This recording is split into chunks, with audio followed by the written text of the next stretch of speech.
ہر انسان کو اس میں دلچسپی ہونی چاہیے.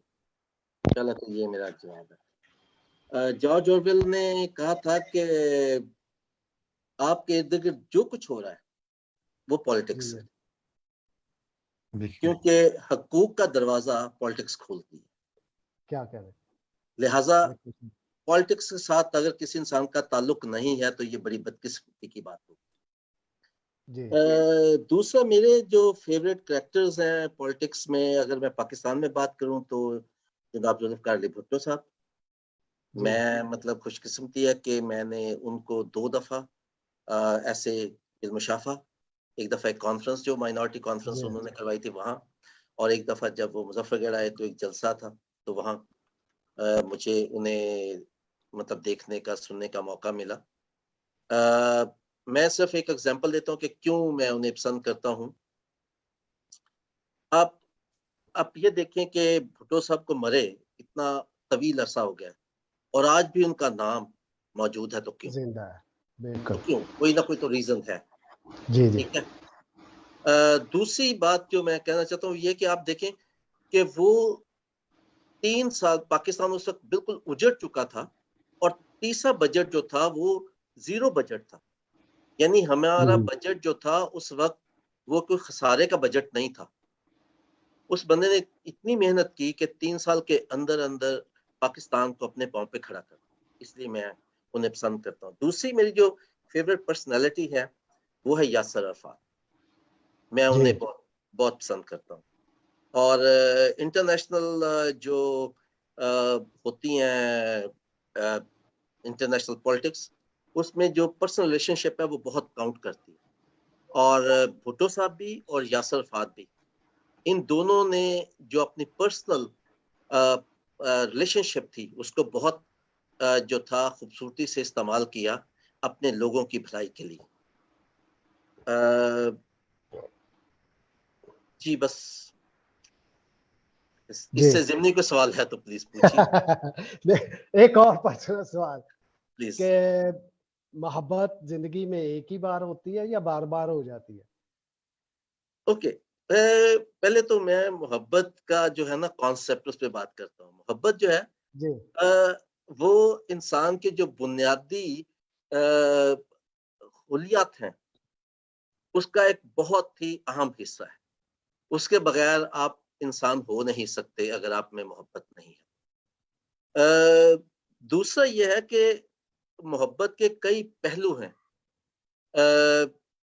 جو محبت کا کلیئر کانسیپٹ ہے وہ ہمیں دیا ہے گریکس نے, اور گریکس میتھولوجی میں انہوں نے 4 لفظ استعمال کیے محبت کے لیے, اور ہر قسم کی محبت کو انہوں نے ڈیفائن کیا.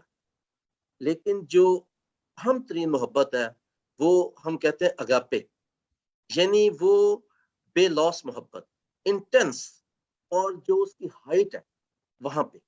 اور محبت جو ہے وہ مطلب انسانوں سے بھی ہوتی ہے اور آپ کو اپنے کام سے بھی ہوتی ہے.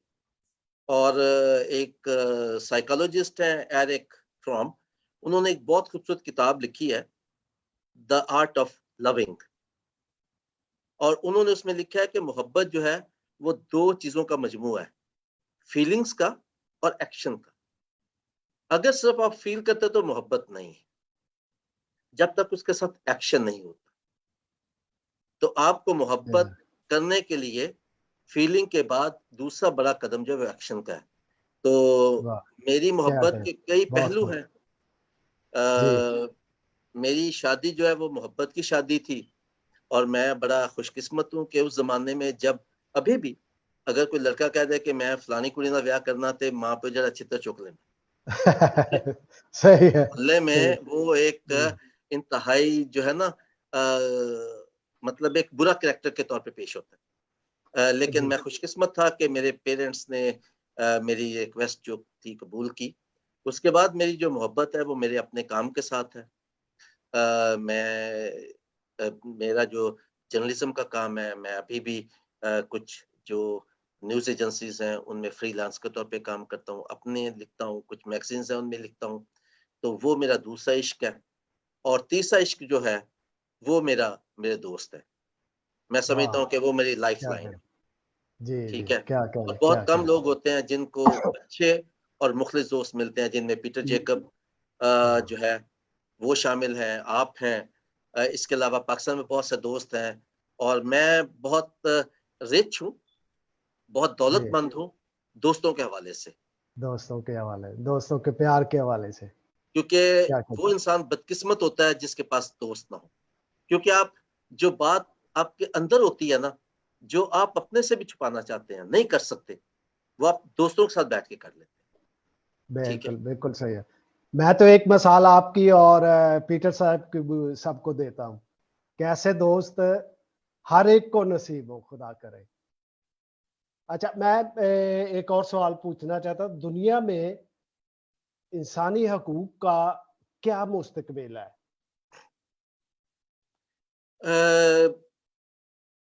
انسانی حقوق مشکل ہوں یا بہتر ہوں، انسانی حقوق کے کارکن کے لیے ذمہ داری بڑھ جاتی ہے اگر حالات مشکل ہوں، اور اسے خاموش نہیں رہنا. لیکن اس وقت انسانی حقوق کے حالات دنیا میں تھوڑے سے مخدوش ہیں. یعنی ایک لیٹسٹ رپورٹ آئی پچھلے سال 2021 میں، جس کے مطابق کوئی 154 جو ممالک ہیں دنیا کے 198 میں سے، ان میں freedom of expression, association and peaceful assembly پہ قدغن ہے. جی. لیکن اس کے علاوہ میری روبنسن ہے جو آئرلینڈ کی وہ رہیں پریزیڈنٹ، اور اس کے علاوہ وہ انسانی حقوق کا جو انسانی حقوق کا جو کمیشن ہے اس کی ہائی کمشنر رہیں. ان کا کہنا ہے کہ تمام تر مشکلات کے باوجود انسانی حقوق کا کارکن ہمیشہ پر امید رہتا ہے، پورا امید رہتا ہے، وہ مایوس نہیں ہوتا، اور پورا امید رہنا چاہیے. تو میں تو پر امید ہوں کہ حالات مشکل ہیں، لیکن اس کے باوجود حالات کو بہتر بنانے کی ذمہ داری، یہ ایک آپ کا خود کا فیصلہ ہے کہ آپ نے یہ کام کرنا ہے یا نہیں کرنا. کیونکہ یہ کہیں سے کوئی سرٹیفکیٹ آپ کو نہیں دیتا کہ آپ آ کے انسانی حقوق کا کام کریں. یہ کوئی جاب نہیں ہے، یہ ایک مشن ہے. تو جو انسانی حقوق کا کارکن ہے وہ ہر قسم کے حالات میں اپنی یہ جو ایک مورل رسپانسبلٹی ہے اس کو لے کے چلتا ہے. اور میں پر امید ہوں کہ ہمارے پاس بہت اچھے انسانی حقوق کے کارکن ہیں. میرے ایک دوست ہیں روکی، ان کا بھی میں انٹرویو جو تھا وہ آج کے پروگرام سے پہلے سن رہا تھا. وہ سری لنکا میں کام کرتے ہیں، اور آپ کو سری لنکا کی صورتحال کا پتہ ہے کہ وہاں پہ مشکلات کتنی زیادہ ہیں. پیٹر جیکب، میں ہمیشہ کہتا ہوں کہ پیٹر جیکب اب پیٹر جیکب نہیں رہا، وہ ایک شخص نہیں رہا، وہ ایک آئیڈیالوجی بن گیا. بالکل صحیح فرمایا آپ نے، صحیح فرمایا. وہ ایک نظریے کا نام ہے. ٹھیک ہے، بالکل صحیح ہے. آج سے کوئی 17-18 سال پہلے جب انسانی حقوق کا ہم کام کرتے تھے تو ہم 8-10 لوگ تھے. جی. اب پیٹر جیکب اکیلا ہے، جی. اور وہ اکیلا ہونے کے باوجود بھی وہ ڈٹا ہوا ہے میدان، ڈٹا ہوا ہے، مقدمہ لڑ رہا ہے. ہاں جی. تو اگر ایسے لوگ موجود ہیں تو میری امید جو ہے وہ زیادہ توانا ہے. جی. میں عاصم کھنہ کی طرف جانے سے پہلے پیٹر جیکب صاحب سے گزارش کروں گا کہ وہ کچھ کہنا چاہیں.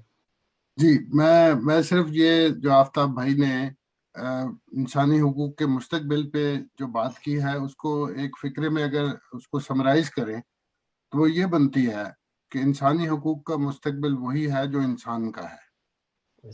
انسان کا ایک تو یوں کہیے کہ جیسے انسان کا مستقبل اب مشروط ہے اس بات سے کہ انسانی حقوق کا احترام کتنا ہوتا ہے اور ہوتا ہے یا نہیں ہوتا. اگر ہوگا تو انسان کا مستقبل بھی روشن ہوگا. کیا کہیں، بجا فرمایا، بالکل صحیح کہا. جی عاصم کھنہ صاحب، آپ کچھ کہنا چاہیں کہ اس سے پہلے کہ آفتاب صاحب سے پیغام لیا جائے ساکوا سموہ کے ناظرین کے لیے، آپ کچھ کہنا چاہیں؟ ہاں جی، صرف وہ سر پیٹر نے وہ ایک پبلیکیشن اور آپ نے بھی دکھائی. آفتاب بھائی سے پوچھنا کہ کچھ اور کتابیں یا جب کچھ اور اہم چیزیں جو آپ چاہتے ہیں کہ ناظرین جانیں